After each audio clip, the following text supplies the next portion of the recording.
Hey everybody, it's great to be back here again on this Friday, and here we are in my backyard. Wow, it's a miracle I can be outside today. We've had a rough winter, but here, a couple of days of respite, nice weather.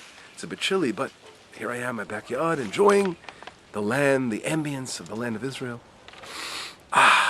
Great air. But anyway, let's get right down to the Torah lesson.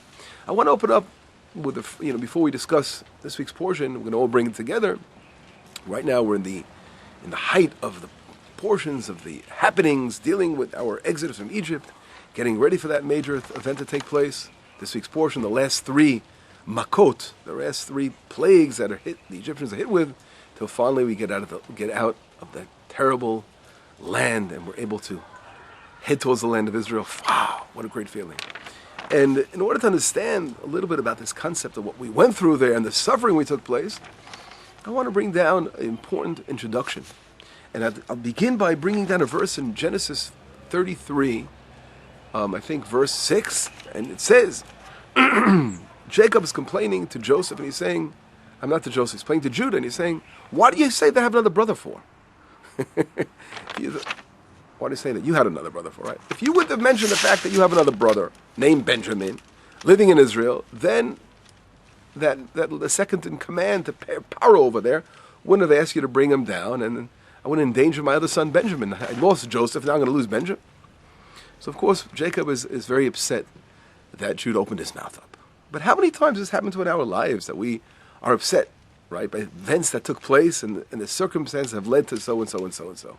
Sometimes we would like to, a sterile world that we could define exactly how the events are going to take place in this world.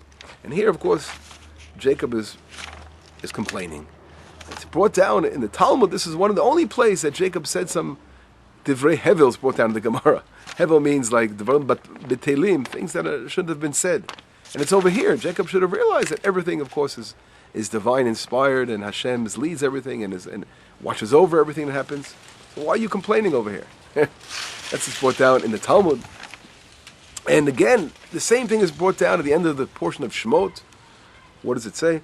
Moshe Rabbeinu says to God, why have you made things, why have you brought things upon the nation, making it worse? You send me to Paro to be an emissary, to take the people out, and here things are just getting worse all the time. So again, how does Moshe Rabbeinu say something like that? Again, how many times we ourselves in our lifetimes, things happen in our lives and we're upset about events that take place, but we're forgetting, of course, isn't there God behind the scenes somewhere? Right. And that's a really an important introduction that the Ramchal, the famous Rav Moshe Chaim Litzato, brings down in his book called Datat Tfunot. And he says, I have an important introduction, important Hagdama to tell you. And he says that God does not despise his handiwork. No way, my friend. Right? He never leaves the world. God is always behind the scenes. But sometimes, right, when the world seems like God left the world, right, we should always know that God, just in those times when it seems that Hashem is leaving the world, God is preparing another stage for redemption. A new link in the redemption is coming up over here. It seems like God has stepped out of the picture.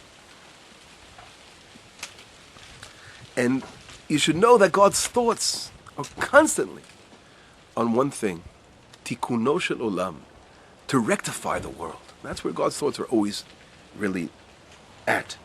And not, God forbid, to think that God's here to bring destruction to the world. No.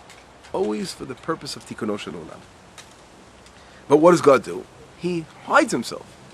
He's hiding himself sometimes behind the scenes, but you should always realize that God is there. And then he brings down the story of Jacob complaining, Israel, to Judah, how can you do this? Why do you say you have a brother? And as I mentioned before, the Gemara is saying, the Talmud is saying this is the only place that Jacob spoke divrei hevel, things that shouldn't have been said. Why? Because God is right now preparing to make his son king in Egypt. And all this for your benefit, to come down there and to live in tranquility, right? In sustenance until you form yourself as a nation. But it's all for your benefit. And you're complaining? You're complaining, like, why did you mention to have Benjamin, that there's another brother here in the scene? It's all for your benefit in the end of the day. Amazing. And he goes on to say over here, that God would not go about and bringing all these, gilgulim, bouncing around, all these circumstances that led to the formation of the king of, led for the choosing of Joseph as being second in command in Egypt, if it really wasn't for the benefit, of course, of the family. This is an important thing, a concept that teaches us, the Ramchal. We should always realize that Hashem is behind the scenes. So sometimes it may seem, we may say to ourselves, why you open your mouth? Why did this happen? But eventually, the events are going to lead to the, what's it called? Our redemption. For Tikkun Shel Olam, for world rectification. We have to realize that very, very deep. It's very interesting, take this idea further. If we look in the Rambam Maimonides, in the laws of Tshuva, right? He has a whole famous book called Mishneh Torah, a huge work. He writes on the halacha. How do we say, the maskanot, the decisions, halachic decisions brought down throughout the Talmud in a book called Mishneh Torah. And he has different, divided in amazing fashion that will take literally a crew of hundreds of rabbis to do the work he's done, and with computers today that he did without the computer age, the genius of the Rambam. Anyway, in the laws of Tshuva, the Rambam writes, I bring it down like this. He says, V'chein ha-Mitzrim, and the Egyptians, Kol echad v'echad me'otan ha-Mitzirim u'Mi'riim, all those who are making life difficult and making trouble for the people of Israel. Ilu lo ratzal lehara lehem hareshut biyado. He had the free will of not making trouble for the people of Israel. Shelo gazar al ish yadua el hodia shesof zar'o atid ishtabed be'eretz lo lehem. Which means Rambam is saying that how could he's really answering a question that is bothering him. And what's the question? Is how is it possible that God can punish the Egyptians for making us be enslaved, but they were really the emissaries of God, are fulfilling a mission, just like we said here, of Benjamin having to be bounced around to Egypt and etc. So everything is for the benefit, at the end of the road. So how could they be punished? What were the Egyptians being punished for? That's a great question. It has to be asked. If they were doing God's will, just that everything is for the benefit, right? Why would they be punished? So the Rambam is basically saying is that it wasn't decreed that a particular Egyptian had to do the trouble or do the be the emissary of doing the bad things to the people of Israel, enslaving them. But though everyone had a free will to choose, and they chose, those who chose to be the bad man will still get punished for that choice. But whatever it is, this question is very important, because the Ravid, again, he writes comments on the Rambam, a contemporary of the Rambam. And what does he write, the Ravid? He says that's not the reason that the Egyptians were punished. The Egyptians were punished because they added, instead of like God said, okay, you will have to put the people enslave the Jewish people, etc. But you didn't have to go ahead and murder children and throw them inside the clay, the tit, which was used to build the pyramids, etc.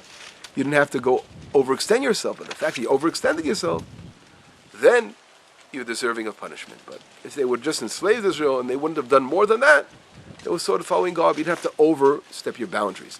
So the punishment came from overstepping your boundaries. In reality, on both sides, we see, the reason that this Rambam was brought down is to see that this concept of, again, things happening for our benefit, right? Behind the scenes, there's something really good behind the scenes. It doesn't, of course, mean that we can say, okay, those who were doing the bad things are not going to get punished for what they've done. Those who, again, are causing slavery to the people of Israel and the Holocaust, of course, the terrible atrocities committed against the people of Israel. No. They'll for sure will be punished, those nations of the world who are treating Israel in a bad way. But we should always realize, on the other hand, that behind the scenes there's a divine plan over here, my friends, that Hashem is not abandoning His people. Ki lo yitosh Hashem amo. God will never abandon His nation. And that's an important thing for us to constantly have faith and realize it in any situation. That is such an important lesson of life that we must take to our hearts on an individual basis. People sometimes give up hope and they're suffering in the world, and realize that Hashem, of course, means always for our benefit, always for our good. And this concept is completely, I heard a beautiful shir of Rav Baruch Rosenblatt, which gave me the enlightened my eyes on this idea to strengthen it more. is that the entire Haggadah, the entire one Pesach, when we read and go through our Haggadah Shel Pesach, and you have, every time you have the opposite, two opposite things. Why? On one hand, we're talking about Zmatchil Bignut. It begins with talking about our suffering in Egypt, and then talks about our redemption, right? But everything we do has a double meaning. For example, we take matzah. We take the matzah, right?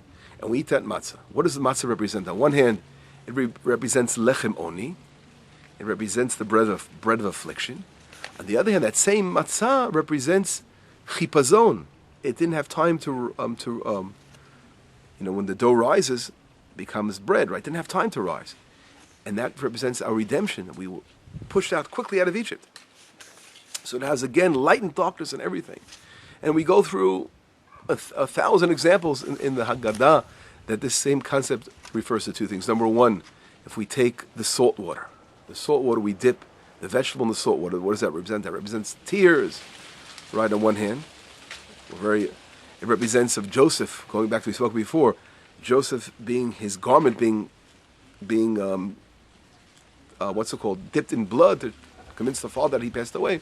So that represents on one hand the tsar, that's called kalpas, anguish, trouble, right? On the other hand, kalpas represents, it's a garment. The garments that remind us the same garments mentioned of Purim. Right, the lights reminds us of, it's mentioned in the Megillah, that's that we read in Purim time. It's also a time of redemption.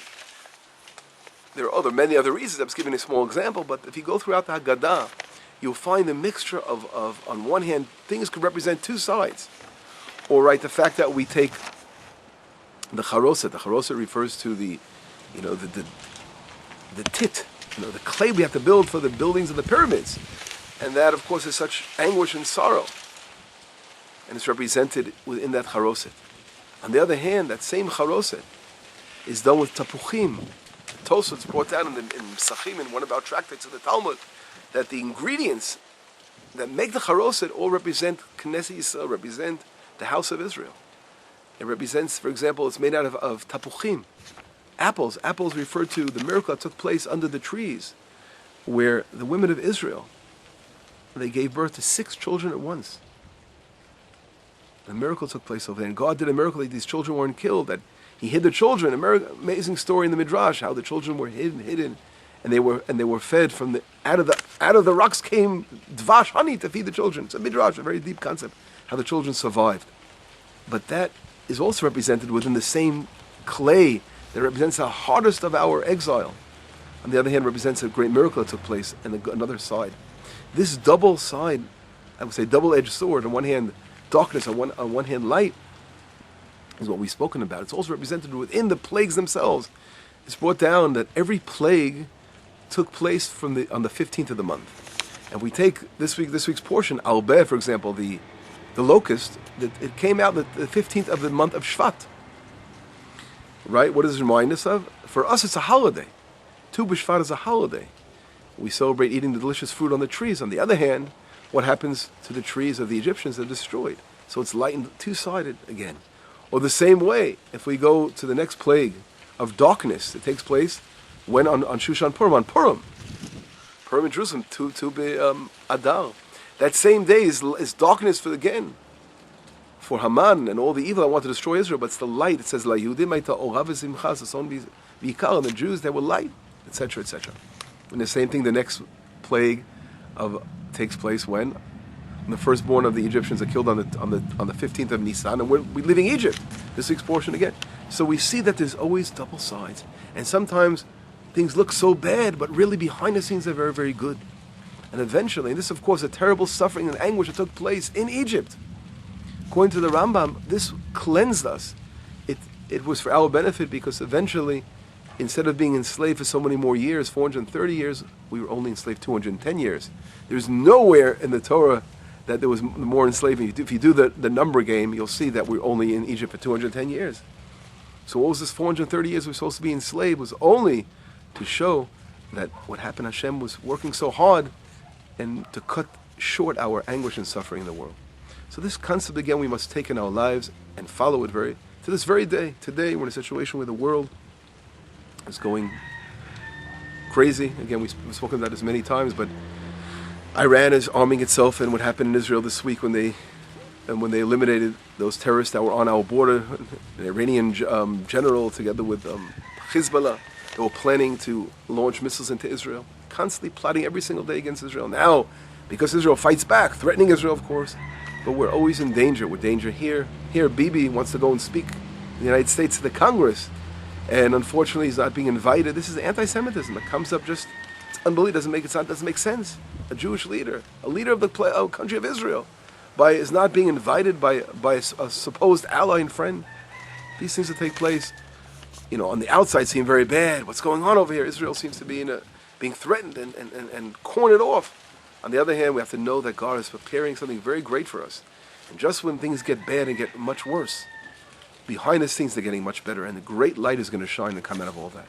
But anyway, I hope this lesson will be taken to our hearts and realize that let's never anguish, never despair. The most hardest times we go through in our lives, we should know that Hashem loves us and His being. And as long as we follow His word and be loyal to Him and stick with Hashem, of course, then God will watch over us and take care of us. Just like He took care of the people of Israel in Egypt, and will take care of us again, but also on a personal level for every person, because the person who's good and follows Hashem and does the right thing in this world, God will never abandon that person. You have to realize that. It's only those who fall to the dark side and do the wrong thing, of course, will be punished. But God wants everyone to repent and return to Him. He doesn't want to punish any of His creations. He wants us all to be good and return and repent and be good people in this world. That's our duty. Let's never give up and never despair. God will never abandon His people and will never abandon His inheritance. Shabbat Shalom, u'besorot torot, Yeshuot v'nechamot.